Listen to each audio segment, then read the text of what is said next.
Iya, apalagi sebentar lagi mau Idul Fitri, Bu Citra. Oh ya Bu Mara, kita itu lagi ada di mana ya? Wah, kira-kira kita lagi ada di mana? Coba mari kita lihat langsung aja ke belakang. Kita di mana, Bu Citra? Kita baca sama-sama ya. Kita ada di Baitul Quran Taman Mini Indonesia Indah. Wah, keren sekali Bu Mara dan anak-anak lainnya. Di sini kita sedang ada di Taman Mini Indonesia Indah, tepatnya di Jalan Raya Taman Mini Indonesia Indah 1. Nah, di sini adalah museum Al-Quran atau disebut dengan Baitul Quran. Nah, anak-anak tahu nggak ini tempat apa?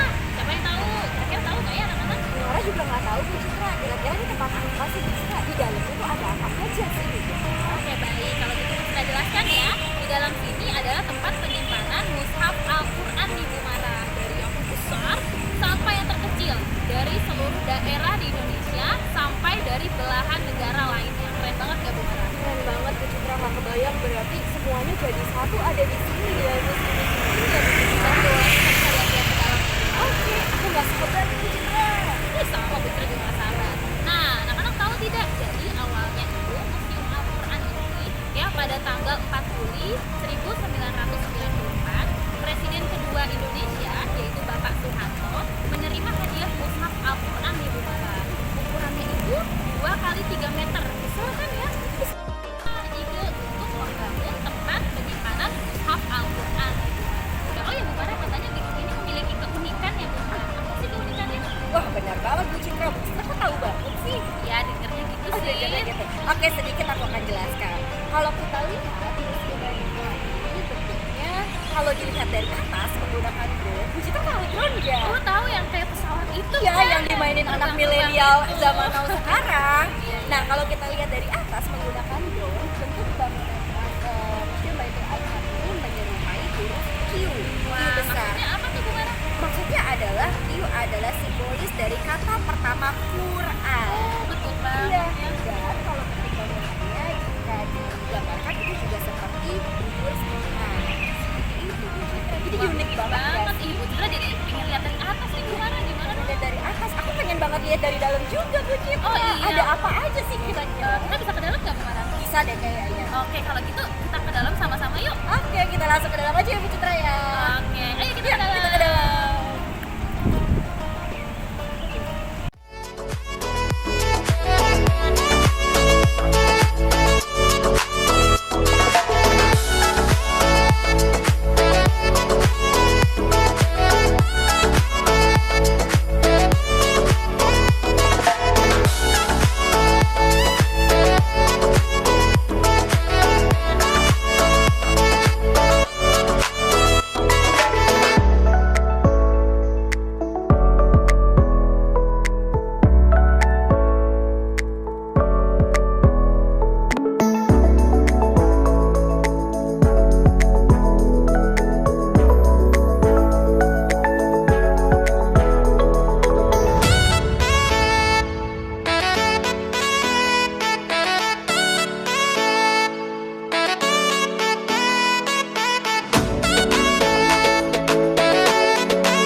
Hai anak-anak, alhamdulillah sekarang Bu Emma dan Bu Nabila ada di Museum Baitul Quran.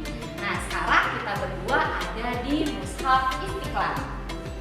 Isi mushaf ini adalah hasil karya tulisan tangan para santri terbaik yang terdiri para ahli kaligrafi, seni rupa, ulama, dan budayawan yang mulai ditulis pada Oktober 1991.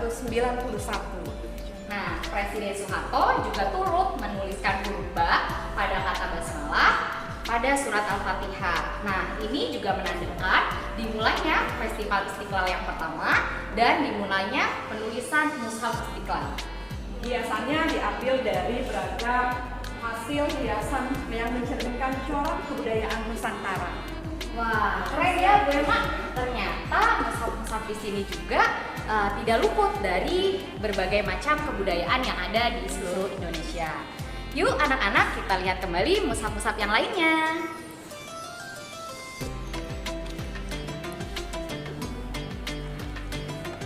Nah ini loh mushafnya.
bagian mushaf apa sih?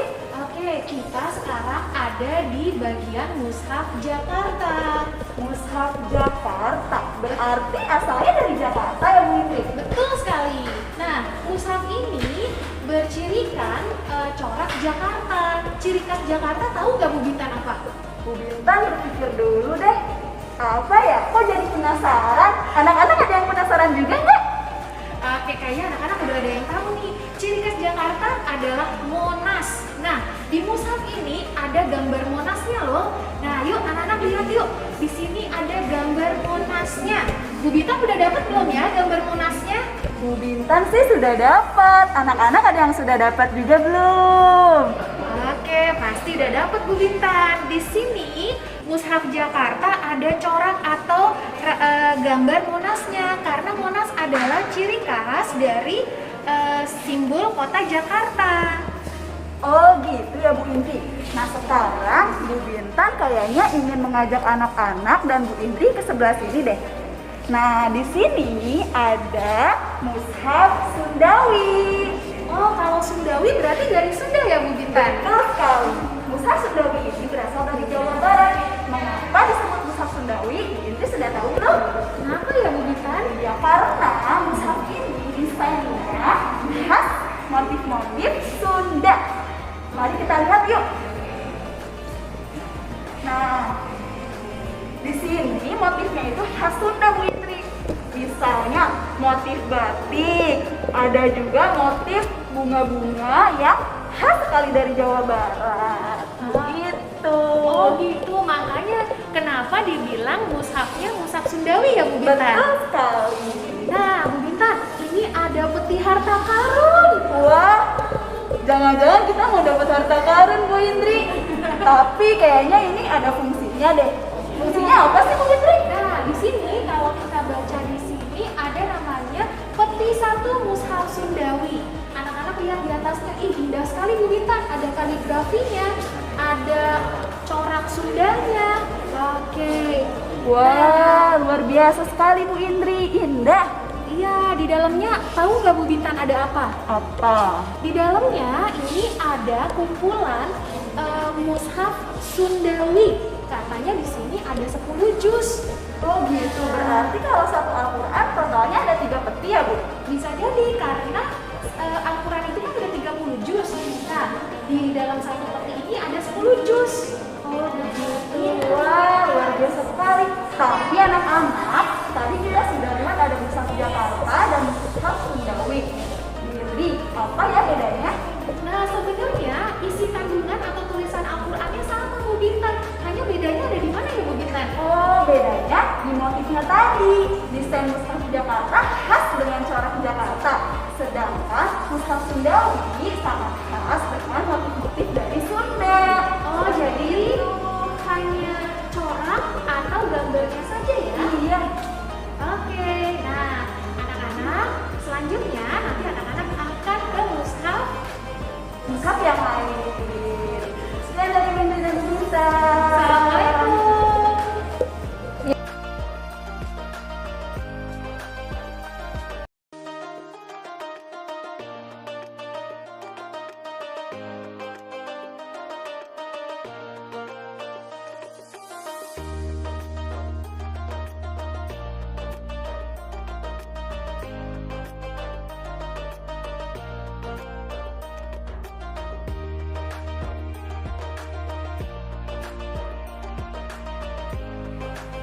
Hai anak-anak, kita sudah sampai di Mushaf Wonosobo. Anak-anak, Mushaf Wonosobo adalah mushaf yang terbesar di Indonesia.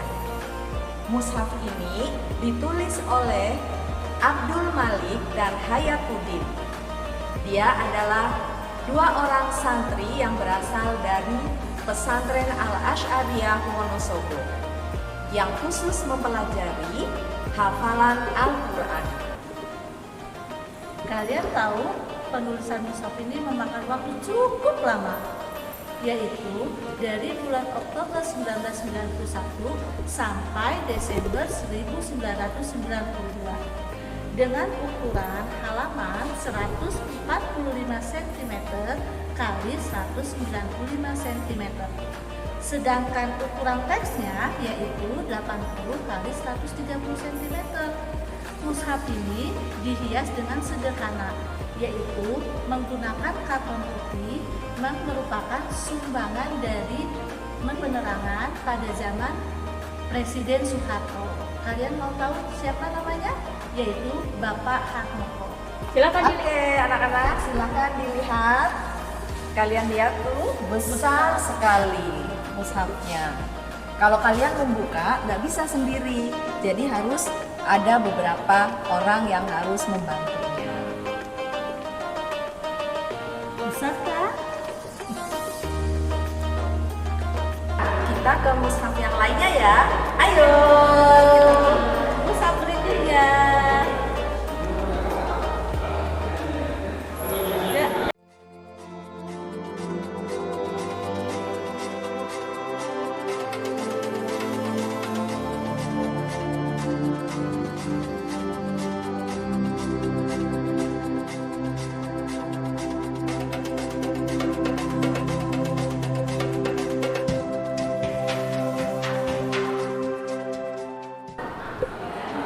Hai anak soleh dan solehat, saat ini kita sedang berada di Mushaf Pusaka. Mushaf Pusaka ini adalah mushaf yang bersejarah bagi bangsa Indonesia loh. Kenapa bersejarah ya? Karena mushaf ini adalah mushaf pertama yang dibuat setelah kemerdekaan Indonesia. Mushaf ini digagas oleh presiden pertama kita. Ayo, siapa yang tahu siapa presiden pertama kita? Insinyur Soekarno bukan begini. Wah, betul, 100 buat Genisa. Jadi, presiden pertama kita, Presiden Soekarno, menggagas pembuatan mushaf ini. Nah, mushaf ini adalah mushaf yang sangat bersejarah bagi bangsa Indonesia. Iya, betul sekali Bu Dini. Dan mushaf ini diresmikan oleh Bung Karno dan Bung Hatta, yaitu presiden kita dan wakil presiden kita pada tanggal 23 Juli 1948, itu tepat dengan malam 17 Ramadan.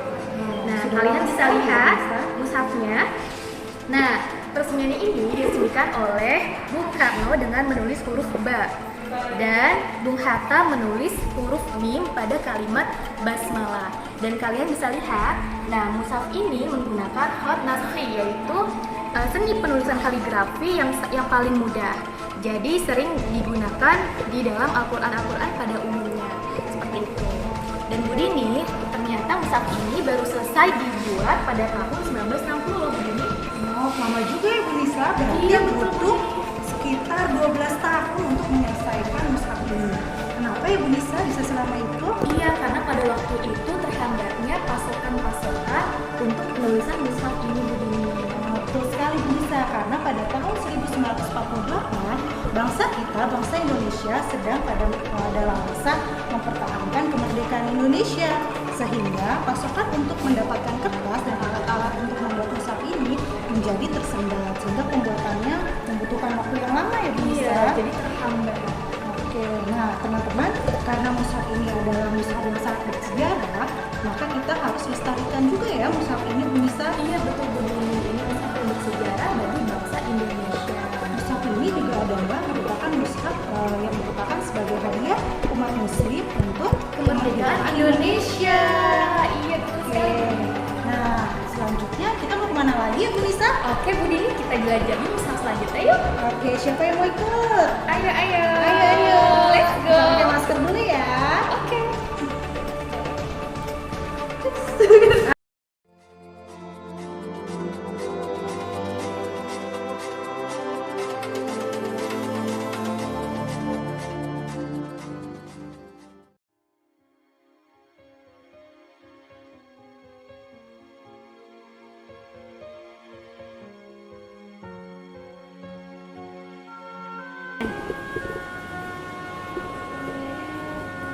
Nah, anak-anak, sekarang kita sudah sampai pada mushaf yang terakhir, yaitu adalah mushaf Braille. Nah, sekarang Bu Lena sama Pak Mumu akan menginformasikan kalian tentang mushaf Braille. Pak Mumu, apa sih mushaf Braille? Nah, itu Bu Lena. Pak Mu juga mau tanya ke Bu Lena. Anak-anak, ada yang tahu nggak apa itu mushaf Braille? Oh, kayaknya penasaran nih ya Pak Mumu ya. Nah, ternyata mushaf Braille itu adalah Al-Quran tulisan Arab dalam bentuk Braille. Ya, Al-Quran Braille ini, mushaf Braille ini digunakan untuk saudara-saudara kita yang mempunyai kekurangan penglihatan untuk belajar dan membaca Al-Quran. Betul sekali Bu Lena. Oh iya, anak-anak, Bu Lena, tahu nggak kira-kira siapa yang mempelopori terbitnya Al-Quran dalam bentuk Braille ini? Wah, siapa ya Pak Mumu ya? Ayo, anak-anak ada yang tahu tidak?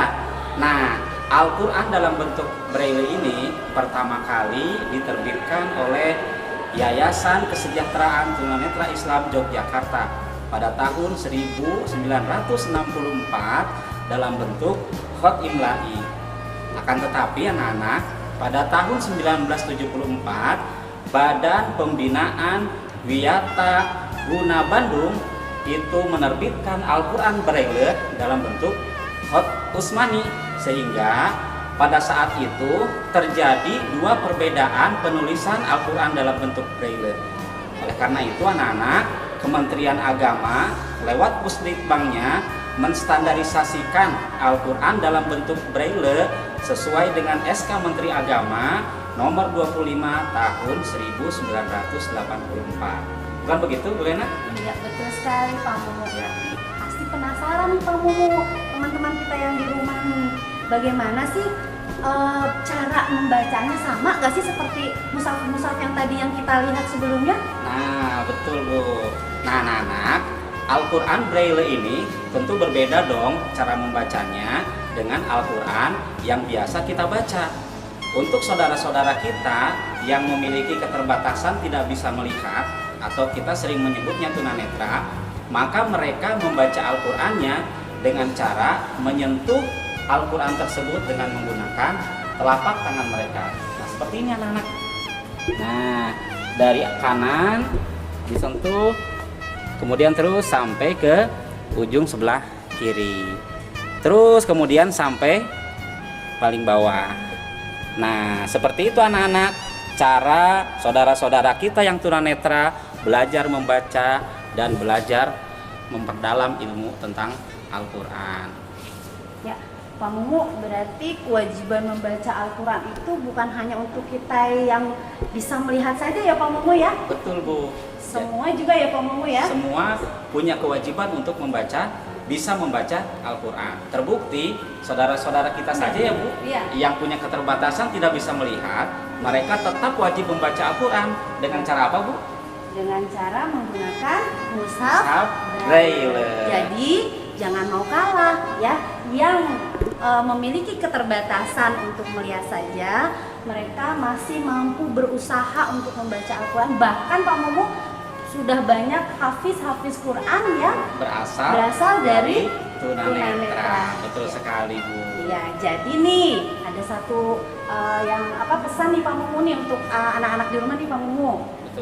Pesannya adalah kita harus selalu belajar dan membaca Al-Quran. Tetap semangat ya anak-anak. Semangat belajar Al-Quran di rumah. Ya, demikian dari Pak Mumu dan Bu Lena. Sekarang kita berlanjut ke perjalanan selanjutnya. Oke, terima kasih.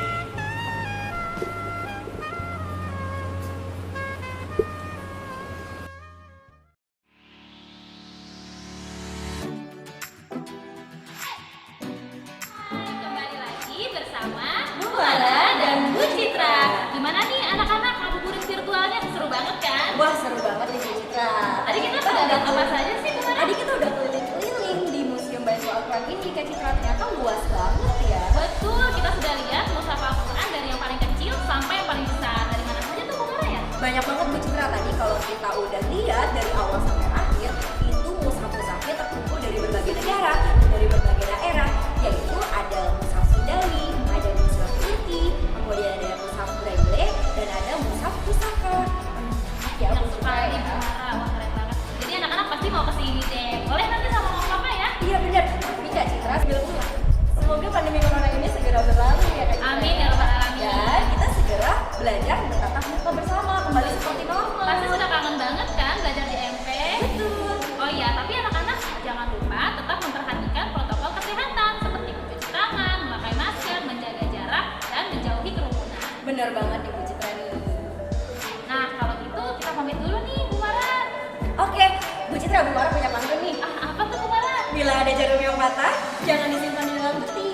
Apabila ada kata-kata kami yang salah, tolong dimaafkan setulus hati ya. Wassalamualaikum warahmatullahi wabarakatuh. Sampai jumpa.